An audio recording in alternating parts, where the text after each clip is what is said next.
Welcome to this week's Treasury Career Corner podcast, where I interview Treasury professionals about their Treasury careers. Each and every week, I'll talk to treasurers about how they built their careers, where they are now, where they see both themselves and the Treasury profession going to next. Let's get on with the show. In this week's show, I'm joined by Olivier Smeekens, the Global Head of Treasury at Breitling. Breitling is a leading Swiss watchmaker, pushing boundaries since 1884. The innovative company invented the modern chronograph and pioneered the navigational tool watch. Today, it's still breaking new ground as a casual, approachable, and sustainable luxury brand. With its unmistakable modern retro style, Breitling is both a company with a history and one that is ahead of its time. But I'm going to get Olivier to tell us a little bit more about the brand and everything else later on the show. We're going to go back to the beginning of his career and talk about how you first started in finance and treasury. Over to you, sir. Hello, Mike. Yes, great to be speaking today and being able to share something about my career. That's great. I'm really honored you invited me. I started my career at KPMG back in time in Belgium as a consultant in risk. Yep. So doing internal audits, also risk management assignments, etc. What I like a lot about, that first step in my career is that you get assignments in plenty of different industries, right? And as a young graduate, it's great then to get a feel of what you will really like to do in life, right? So in the insurance industry, in production, in oil and gas, even for government institutions. And quite quickly, I noticed that I like tangible stuff. Right. So after a few years there as a consultant, which I enjoyed a lot, I moved into the automotive industry. And I was as an internal audit manager, traveling around the world, so 2 weeks per month, somewhere on the planet, auditing manufacturing plants. That was with, and that you say you automated, that was, how do you say it, Bosel? Yeah, it was Bosel. So it's a Dutch privately owned company. They make toolbars and exhaust systems. So great. I traveled around the world, went to Kazakhstan, the US, Brazil, Argentina. And it's just great to see how products are being made, right? And also meeting a lot of people, different cultures. So I enjoyed that a lot. But after 2 years of traveling, starting a family, it begins to become too much to travel all the time. Yeah. So that's how I rolled into Treasury. I was speaking to our CFO saying, hey, I'm traveling too much. Is there something else that I can do? He said, yes, actually, we're this big multinational, we have operations everywhere, but we don't have, somebody dedicated to Treasury. Do you feel like, taking up that role? Yeah. And I thought, actually, I don't know too much about Treasury, but of course, why not? And so that's where I started, building these 13 weeks rolling cash flow forecasting. Automotive, as you know, they work on very small margin. Cash flow is always something tricky. So that was the first insight I was able to create. Also in terms of foreign currencies, we had exposures in the US with US dollar, but also, with the South African rand, which are very, exotic. So just trying to understand all of the exposure we had in all of the countries was already an exercise on itself, and then coming up with hedging solutions. And when you came into that, you're obviously fresh to Treasury, and I often ask this, from people, what was your checklist, if you like? You were the first Treasury person, so you worked with the CFO. What was he saying? Right, obviously cash, that was a key thing, but then you're talking about foreign exchange. Or how was your checklist, or how did you structure it? Definitely cash. Getting inside in cash that we have in each country. How can we repatriate the cash? Looking at cash burn within the group, within the entities, see where it comes from, how can we improve it? How can we better centralize cash? These kind of topics were definitely key, especially in an environment back in time where, being in the exhaust systems, which became like really a commodity in the end, right? And it started transitioning towards EV, etc. So margins were only, reducing. So cash, key thing. And then for sure, when, the reporting currency was euro, and we had exposure in plenty of countries, exotic ones like the ruble, South African rand, Brazilian real, and then even the Argentinian pesos, where we had a manufacturing entity. So these were quite challenging currencies to find adequate solutions for. And you were, as you say, fresh in your Treasury career per se. You'd managed within audit, and you'd done controlling and things like that. how did it contrast? If you like, I was at a session this morning, we were talking about people going, oh, I want to get into Treasury. What then, if you have other people now coming to you and say, hey, as you said earlier, you're doing a recruitment campaign at the moment. What are you telling them? What's your story of Treasury and why it's so fascinating?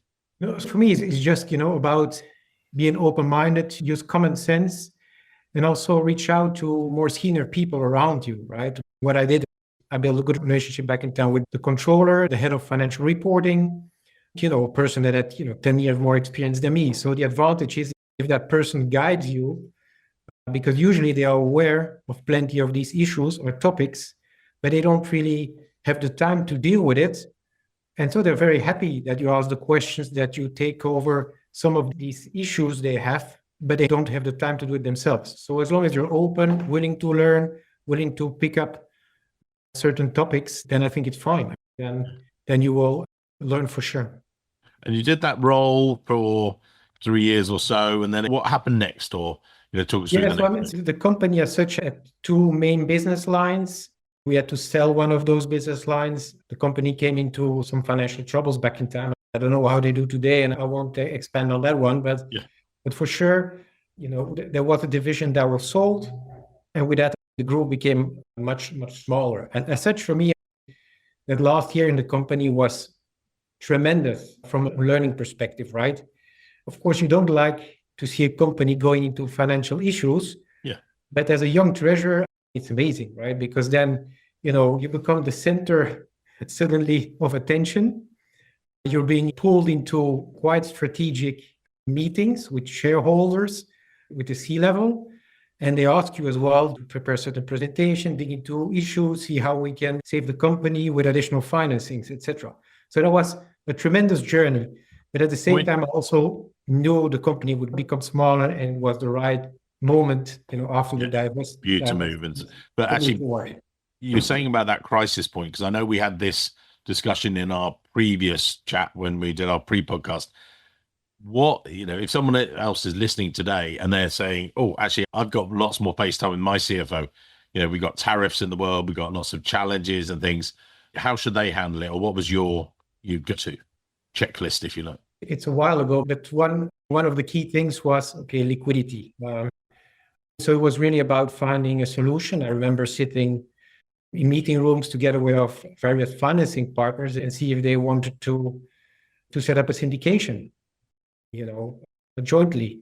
And that didn't work out immediately, so we had to find a separate solution where we went into a bit more of kind of backstop financing with hedge funds, etc., in the background. So that was quite a journey. Yeah. And then you joined my good friend, Julien Mouet. Talk us through that. Yes, indeed. He's been on the podcast. We'll put a link there. I'm going to get him on the podcast again. I've already threatened him. Now you've done it. He's got to join us. So, Julien, I'm shouting you out there. No. So I got in touch with Julien, indeed. Very happy that he recruited me. I moved from Belgium to Luxembourg. They were setting up, Adyen back in time, spun off from Johnson Controls. They were setting up offices in Luxembourg. They asked me to join because they needed a treasury center there.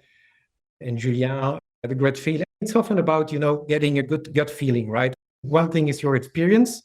Yep. But the other thing is having a good feeling with the company, but also the person that will recruit you. And that has always been like a key thing for me. Yeah. How does the culture feel? How do you connect with the person on the other side? And so, again, great experience there coming from a privately owned company to it's this big multinational stock listed in New York. I know Adyen very well. Do you want to explain? Johnson Controls, obviously automotive. There's a piece of automotive stuff from Johnson Controls, but Adyen in a similar way, there's probably something that Adyen touched in most cars in the world. Would that be right? No, that's correct. They are producing seats for all major OEMs globally. So a massive company, the leader in that area. And with state-of-the-art treasury processes inherited from Johnson Controls. So for me, it was a bit new, coming from, a place where you need to set up everything from scratch, where you help yourself out, try to get inside, going to an organization where everything is smooth, everything works fine, there's great processes and treasury systems. And what impressed you most about that? Well, when you walked in, what was wow, this is amazing, or what were the things that stood out for you? For me, it's great going to a stock listed company and see how that works. In terms of systems, Of course, some people might like it. These massive corporates, I think, was great for me from the perspective where you see how things should be done Yeah. from a perspective. Best in But class. at the same time, what I missed a bit was the fast decision making, which you see in privately owned companies and smaller companies. Yeah. That's the part that I missed a bit. So it was balancing between both, and learning, seeing how it should be organized, but at the same time missing a bit of the speed that you can see in other organizations. But I think also, I remember you and I have talked about the fact that by being somewhere like that, it sort of rounded out a lot of your experience, didn't it? And you gained a lot, and that then helped you elevate yourself now because it ticked a lot of the other boxes. I fully agree. And so that's when I started looking around. It was, like I mentioned to you as well, was a bit tough back in time because we were going through this COVID period where, it was very difficult to move roles. It was very difficult to find another job. But for me, in my mind, I want to find something new. And if I knew it could take time, but I wanted the right role. And for me, it was exactly that, going again in a scenario where, a company is growing, but at the same time where there's still some things to be put in place, right? Not coming in an organization where everything is already as it should be. Yeah. And that's where I came in contact with Breitling, private equity-owned firm. Yep. You can well imagine that the speed that was missing a bit was even 3 times or 4 times faster than even I was used to. So I love that part. And then going in an organization where it's really about building and growing, it's amazing what I've learned and what I've been able to put in place over the past 4 years at Breitling.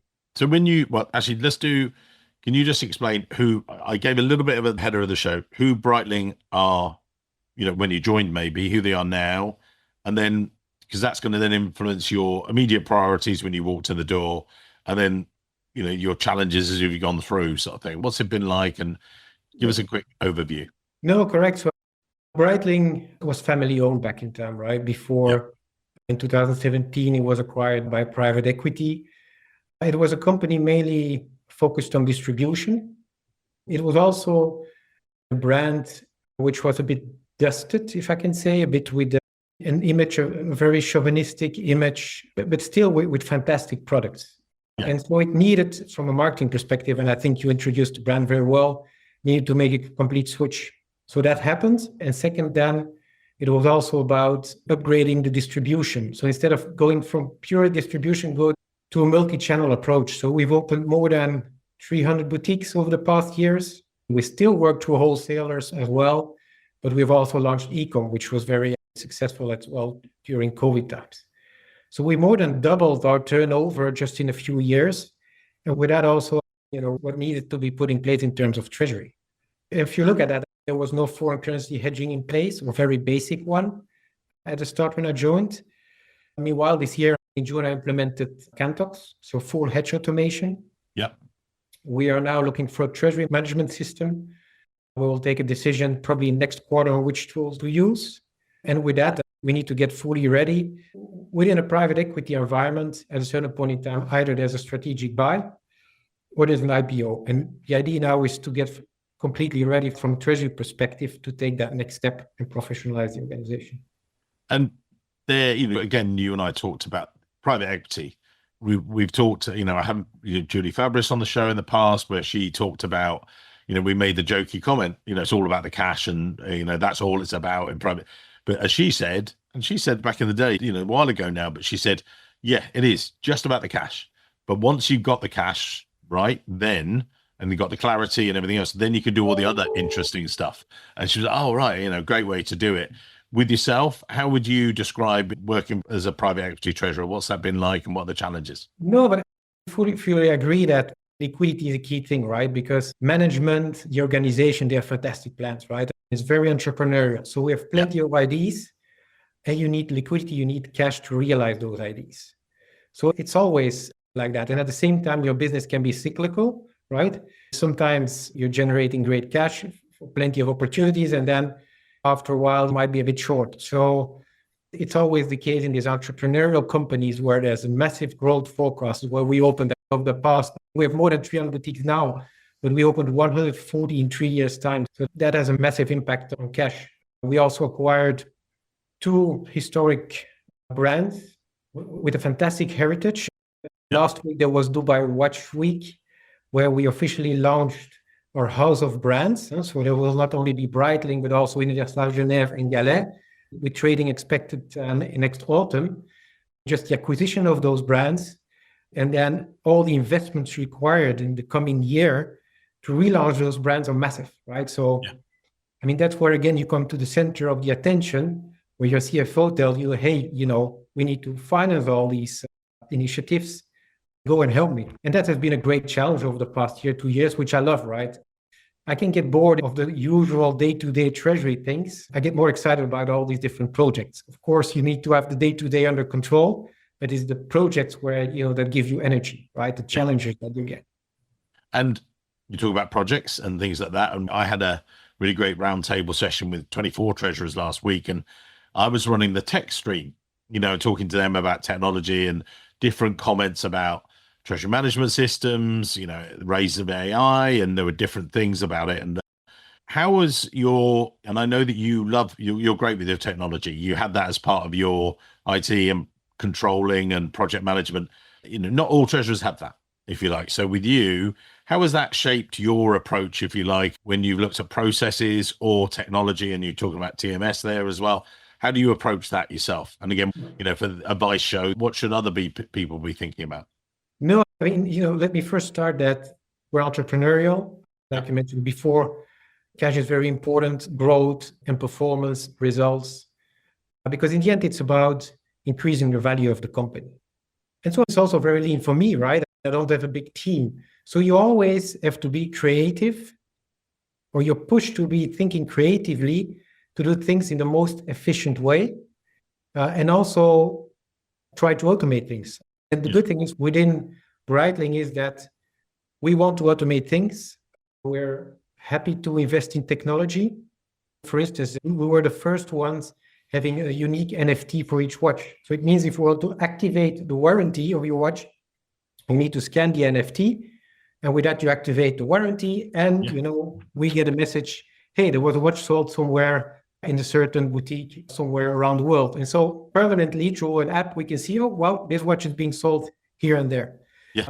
Now, hang on. We're just going to explain just for that near field technology. That's for guys that don't know it. It's not like your barcode. It's actually electronic, and it's straight the way through the supply chain, isn't it? Sorry. That's for some of our treasurers that might not understand NFT sort of thing. There you go. A non-fungible token, which goes over the blockchain, etc. So it means as well, within Treasury now, I had a couple of conversations with different treasury management system providers. And what I was really impressed about compared to, I had initial conversations 2 years ago as well, but the speed at which these AI solutions are being developed, it's amazing. What the systems eventually will be able to do, I can just dream about it. You could just dream about it a year ago, and now it will be able to do it. Yeah. I think some systems can already do it today, others will need 6 more months, but that's, I think, where, they will be able to make the difference. I will be able, and also within an organization, that's the way it works. For instance, I was in a conversation 2 weeks ago with one of the IT guys talking about foreign currency exposure. And I told him, today, what I've been always doing is just looking at my bank statements, looking at my foreign currency bank statement, understanding what my historical foreign currency cash flows were. And I was saying that to him. I said, can't you help me doing that in an automated way? He said, yes, we have our data lake. I'll just connect feeders that we have in place today now, with MT940 statements, IBIX, etc. I'll connect it to our data lake. And you will just be able to chat and ask the system to make a chart showing you the historical fixed exposure for each of the currencies. I'm like, wow, okay, let's go for it. Let's do that. And now he's building it. So I think it will greatly help us. And I think going forward, I think being open to using new technologies, especially also for generations with some experience, right? I'm still young, but still, I'm 15, 20 years experience. Yeah. You still have to remain open, because if you don't move, you don't pick it up, don't learn and participate in these new technologies, before you know, you will be running behind and you will be losing efficiencies as a company. And you want to embrace those, don't you, as well? Yeah, I want to embrace those, definitely. And you are the definition of international with your career sort of thing. You've gone from Belgium, then Luxembourg, and you do a lot of stuff in Switzerland and things. cross-cultural and organizational challenges, how do you deal with those sort of things? Any advice for someone that maybe are struggling with it, or, tips for success? What have you seen working well? I love it, the international environment. Luxembourg is also a great example. Usually, previous job in Luxembourg and also now, usually you're in the office with 10 or 15 different nationalities, which is great to share experiences.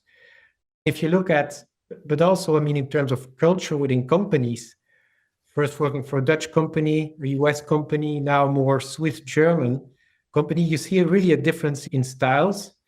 In Belgium, as Belgium, we're used to be a bit more diplomatic and to adjust, right? We've always been like this small country in between France, Germany, the Netherlands, having to be diplomatic. Yeah. So I think that's also something that helps, right? Being able to adjust, being able to be flexible, understand other cultures, understand other backgrounds, and also adjust in the way you communicate. I think that's a key thing. Definitely. And then, again, if we look across the period of your career, and that's great, that's just as you said, you've given it right the way across. Are there any moments you would pick out that you've grown as a leader? I know we're going to talk about some of the current challenges of Treasury and things, but you personally, rather than just technically you're very strong, you've got this, otherwise you wouldn't be in the role you are now. But any other key moments that, as you look back, someone listening today goes, oh yeah, actually that's something I should work on? There have been a couple of things. First, more at the start of my career, it's really having the possibility to present in the board, right? Yeah. So I was leading this working capital project where we had to release millions from our balance sheet, right? Again, for a liquidity perspective. And so they asked me to lead that project. And then it was about presenting the results and the progress of that project every 2 weeks in the board. That's where you get the opportunity. You have to keep things simple, right? Treasury has always been very technical. And it's always about trying to have these complex topics, summarized and explained in a way that's understandable for everybody. Yeah. Translating it. Yeah. Translating it. And that has always been a struggle because you also like the technicalities being a treasurer. You like the data, you like the details. And then again, it's taking a step back and saying, okay, let's now trying to bring the message in a simple way that everybody understands it and what the outcome you would like to have, right? Which is usually a yes. So that's a key thing. The other things, what I started to do over the past 2-3 years is also being part of panels, being part of, today the Treasury Career Corner, but also, presenting some of the solutions. So I implement supply chain finance before, asset-based lending. So what I usually do is together with the bank that provides us the facility is, I'll go on any events that they have and have a joint presentation. Yeah. I think it's also a good idea to do that and also to develop yourselves. Yeah. And that brings us beautifully actually with panels and things. You and I recently caught up at Eurofinance Budapest. We were having a great conversation. What were the sessions you were thinking, right, I want to be at that one? And then there was, in fact, I was with these guys today and we were saying, yeah, AI can be very good. It's not quite there yet for Treasury a lot of the time, but there are some use cases and things, but, various other bits. But what were the sessions you were going, that's really important to me. I see that as a big challenge issue for Treasury. Or which were the ones you were like, actually, I can take it or leave it? Or what are you thinking are the major things that treasurers should be focusing on? In Budapest, I was actually unexpectedly, but others will say, what happens usually is that actually I was caught up in all these meetings. I didn't expect to see all of my relationship banks there. So I wasn't able to follow a lot of the sessions. In advance, I'd make this long list of all the sessions I wanted to follow. And eventually I saw José Manuel Barroso, which gave like this masterclass on geopolitics, which I found super insightful. Yeah. And then for the rest, I was mainly speaking with banks, relationship banks, and some of the treasury management system providers. I think the outcome is a bit similar than going to the sessions, although you don't really have the experience immediately from other conferences. But my biggest takeaway, again, is back to AI, what you raised. I think things are going extremely fast. I have the advantage with Breitling is that, I still have a system landscape where I start a bit from scratch. So I want to make sure to go with the provider that has the most advanced or the best plans in terms of AI and improving their systems over time. A very nice roadmap. What I also like is blockchain. I know, you hear less about it, but still in the background, I think there's a lot of things happening with blockchain. Swift being challenged potentially like players like Ripple or whatever. Let's see how that's going to develop in the years. So I think technology for sure, as always, especially in private equity, cash is king, it will remain king. And then thirdly, I think there's, for the moment, great interest in Treasury also from school leavers, from the younger generation. I think it's also about, and that's what I love to do, is just, train them, get them excited about Treasury. So also in the next month, for me, the idea is to grow the team. I'm looking for young people. I want to join, want to learn. I'm fine that people make mistakes. That happens. Yeah. But you learn from it, and then you improve and you build a great team. Just wanted to go back to the technology question there. And I think we may have even talked about it as well, but there are lots of treasury management system providers. At one stage, there was a massive range of them, and then they all slimmed down. They got bought out by a lot of them. And now we've got sort of a lot of them are flourishing again, and there are new providers and things like that. I've talked to people again on my session last week. We were talking about those that have legacy and they're having to build on those old systems, and that's somebody's dragging them back. But then you've got the new providers, and that's all very well, but they don't have the knowledge, if you like, that's come from that stuff. So how are you seeing that? What do you think in that battle of wills? What do you think is going to come out? No, correct. That was a good discussion. For sure, what is positive is that also private equity is interested now in treasury management system. I think a lot of these providers are now were bought by private equity, or private equity invested in those, so they also believe in those future systems. In terms of decision making, indeed, you have these older systems that now have the challenge to adapt their systems to AI functionalities, which takes probably a bit more time, but also takes a lot of investment. And then you have a few companies, new joiners, that should build something from scratch, sometimes even.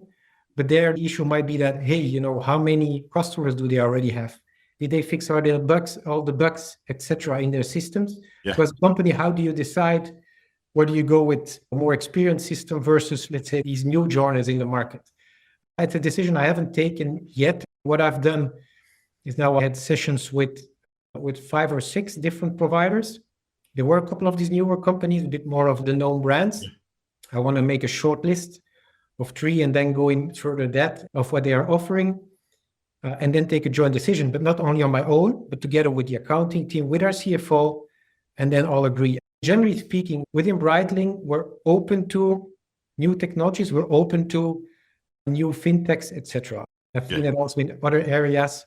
We like to try things, and most of the time it works out fine. But if it doesn't work out, it's also fine to, end the relationship and just find another solution, right? So we're very entrepreneurial from that perspective. And you've got that open mindset, which is great and things. So you've been very kind with your time. We're going to put your LinkedIn details in the show notes, as well as a takeaway advice that we give each week for the listeners of things.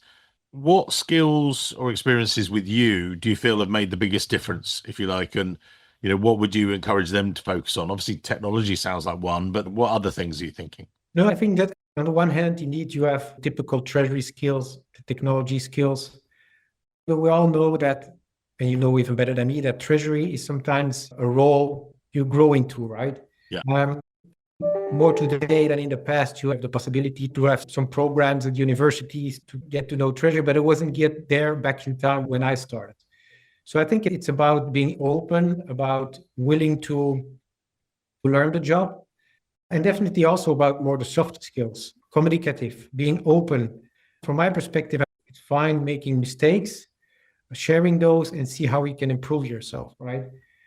It's also being open, being flexible. More and more, that is what is expected within boundaries, and just be an enthusiast. That's the key thing. For me, it's a lot, when you look for people to join, it's feeling this enthusiasm, right? The willingness to take on things, and the rest you can learn. So it's all about mindset. And you talk about that, I want to wrap it up, but I also want to ask, so you talk about those challenges. So you're a treasury leader. Yeah, there are a variety of challenges. Are there any particular challenges you think that have shaped you and that other people, other senior treasury leaders should think about? I can just give an example of it's sometimes people. I think sometimes the tough part is dealing with other people in organizations. Right. Because you don't always have a match, right? You might get along well with your boss, with certain colleagues, But sometimes it can also be tough with other colleagues. It's having the ability to deal with that. I had some experience as well in my career where you have certain colleagues, I'm somebody I like to work together, right? To build something as a team. But sometimes it's about dealing with those situations. And that made me grow a lot. Finding common ground. Yes, finding common ground. So that's for me, a key thing is sometimes people within an organization, I guess it's even tougher than the job as such. Yeah, amazing. Olivier, amazing to see you here. Well, I caught up with you in Budapest and shared a beer, but we'll definitely share some more in the future. And I'll say hi to Julien from you when I chase him to be back on the podcast. So you've been a superstar. Thank you very much, sir, and looking forward to seeing you very soon. Thank you very much, Mike. Thank you. I hope you enjoyed today's podcast. I love making these for you guys, but it's that time of year for us to try and help you even more. Time to benchmark your salary before pay reviews and everything else. So head over to treasurysalary.com, take part in this year's salary survey that we're going to be running. Someone asked me the other day, when does it finish? Never finishes. It keeps going all year round, but we take snapshots. One snapshot in January, one snapshot in July. So get in there. 2026, end of January, we're going to run the salary survey. We're going to do the snapshot then. Why should you do it? Over 1,600 Treasury professionals globally take part in the survey.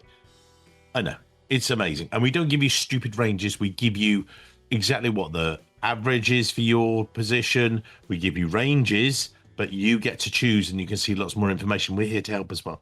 Helps you benchmark your salary properly. You can go into your salary review with real confidence. Say, hey, this is what the Treasury recruitment company did for us. So salaries move fast. You need to move faster. This data helps you keep the whole market accurate for you guys. So enjoy it. 2 minutes start to finish if you've never done it before. If you've done it before, you've received an invite from me. 30 seconds. That's it. And in addition to that, 2026 event season. We're partnering with a number of associations. We're going around the world. We're doing all our conferences. Two Treasury Career Corner lives in New York, 2 in London, and lots across the US, UK, and Europe. So looking forward to it. But don't forget, and we partner with the AFP as well. So if you're studying for your CTP or your FP&A certificate, we partner with them to make your AFP cheaper for you. You get $150 off your studies and $150 off your preparation platform for each of the papers. I know, could total up to be $600. Yeah, and you can buy me a beer for that. So thanks very much. In addition, whenever you listen to our podcast, you get CTP credits. So we're here to help you. Thanks very much, guys, and looking forward to seeing you. If you want to reach out anytime, drop me an email, mike@treasuryrecruitment.com. I really appreciate you listening to the podcast today. Thanks.